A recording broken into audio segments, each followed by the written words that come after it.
Hello, I'm Chris Lapadoulos Thanastasiopoulos. This is Man Free World. That's an open portal. And today I wanted to talk about getting residency in Mexico. I'm currently living in Mexico. I've been here since 2020. It was like September 2020, I believe. Yeah, right when the pandemic was doing the full blown thing. And the reason I got the idea was I started watching this channel, Tangerine Travels, which is this channel here. And I was listening to Jordan talk about his adventures traveling around Mexico, which he'd been doing for a year and a half prior to till I found him.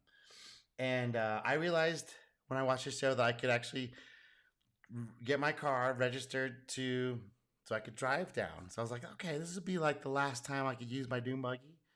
This is like a last chance. I'm in my 50s, so I was like, this is gonna be an adventure. I'm probably not gonna be able to do it again ever, um, just because how things work.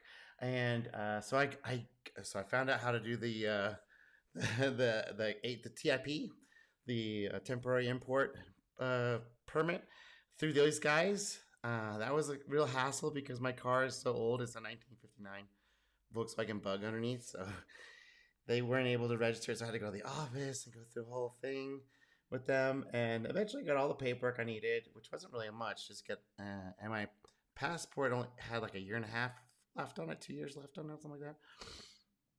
So anyway, I came down here and I was watching their channel. So they tell me it's not that bad. It's fine, and they were right. It's totally doable. The roads are pretty terrible. At least when I came down a few years ago, I have heard they've had a massive construction effort on improving their highways, and they've improved them around here in Tepoztlan. And so I'm excited to see how much it's changed. I haven't really driven much since I drove down here. Actually, I haven't driven at all. I've been using taxis if I want to go to Mexico City, so I refuse to drive through that thing again. But anyway, I wanted to talk about the Mexican residency. There's a couple ones that are public that people all know about. It's the temporary residency and the permanent residency. So the temporary lets you stay in Mexico for 4 years, and you can come to go like as if you were kind of pretty much as if you were a citizen, the same kind of level of rights. So if they, New Mexico never shut down any borders, but they might next time. And it's nice to have this. And you have to get this while you're still living in the United States. You have to be you have to be in the United States to do this paperwork. And they just increased the requirements for 2024, which is kind of crazy. So it's $4,000 income per month proven. You have to prove it on your bank records when you go in, and 5,900 Canadian or 5,700 Canadian here, and then you have to have savings, provable cash savings of $69,000, or in Canadian it's 96 grand. And then if you want the permanent residency, which I think lets you stay for 10 years or so, or for I'm not sure how that works. It's a lot longer than the temporary. It's like I think it's a lot longer. I don't know. I'm not looking for the temporary. I'm looking for a permanent residency. I'm just looking at the temporary one. And the income has to be 7 grand a month. The savings have to be $277,000. So this is like for retirees. I guess that's for retirees. I'm not quite there yet. I will be soon. But there was this thing I knew about when I got here. I found out about after looking into it called the regularization program. And what this is if you overstay your temporary visa by over the 180 days, whatever they give you, they have this program that after I think it's a year, you have to stay over a year. Then you can apply for this regularization process, which doesn't require any proof of income. So I have already tried this once, and I didn't have a YouTube channel, I didn't record or anything. But what happened was I did all the paperwork, I paid the fee, I got everything done. I went through all these different agents at the immigration office in Mazatlan, and this was over like a 2 day period because I kept getting they wanted different stuff, and anyway, it was also extremely busy because they had this huge influx of immigrants from some African countries. They were out there sitting waiting while I was there. Anyway, So at the last possible second, the last agent goes, "I'm sorry, we can't give it to you. You don't have the proper stamp." I was like, "What do you mean proper stamp? I've been here for like almost like 2 years now." It's like, "Nope, we need to have the stamp." And so what happened was the agent didn't stamp my passport. He just stamped my immigration form. And I had thought he'd stamp both of them, so I lost or let go of the other one because I didn't think it was important after I came through the port entry. So what you need to do is make sure you keep all that stuff if you're going to be coming through, because they or make sure they stamp your passport as well if you're coming through. And here we go. Let's listen to what Jordan has to say. No financial requirements whatsoever. This next thing is the most common way that people get residency by far for those who cannot meet these financial requirements, and that is the regularization program.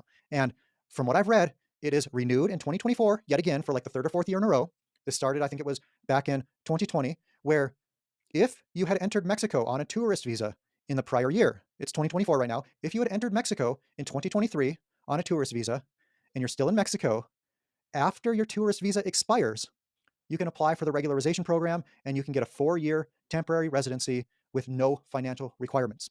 Now, I told you guys. Okay, so that's what that I'm gonna go do it again.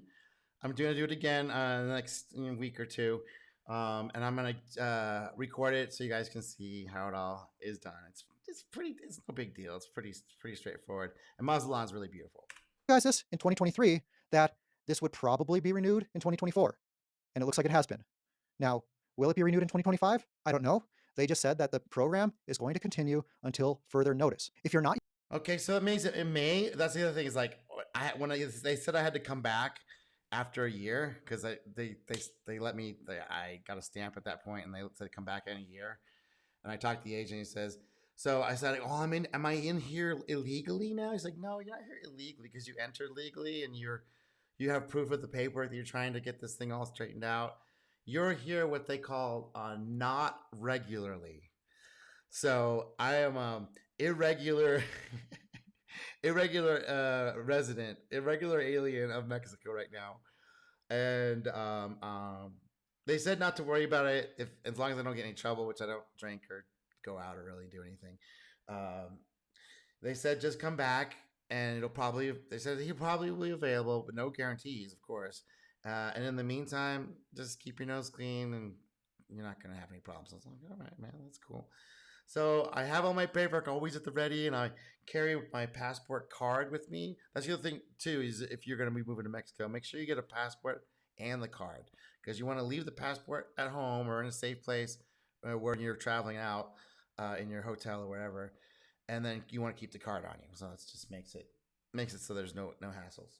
Yet in Mexico, you cannot qualify for the regularization program this year in 2024. However, like let's say you come to Mexico in August of 2024 on a 180-day tourist visa. Well, if you stay in Mexico and you stay until 2025, we're going to find out around the beginning of 2025 if that regularization program has been extended into 2025. And if it has, you'll be able to get a 4-year temporary residency with no financial requirements at all. And keep in. So that's pretty cool. I just want to let everybody know that's possible, and that moving to Mexico is really not as crazy as people think it is. We have a lot of mind control propaganda around how dangerous it is. Where I'm at, this region, they don't have any of that crap, man. So it's like the border regions that are in dispute right now, and they just don't have those issues here. And honestly, if you're not trying to party or get into the city life, it's very mild and like going back to the 70s. And I'll keep posting tour videos and things like that. But just want to let you know this is possible. It's not that far away. They have Amazon. You can get health insurance. It's not a big deal. Health stuff is not a big deal. They have doctors. They're really good. Anyway, I just wanted to end with that. The good thing about the American dream is that you can just go to sleep and try it all again the next night.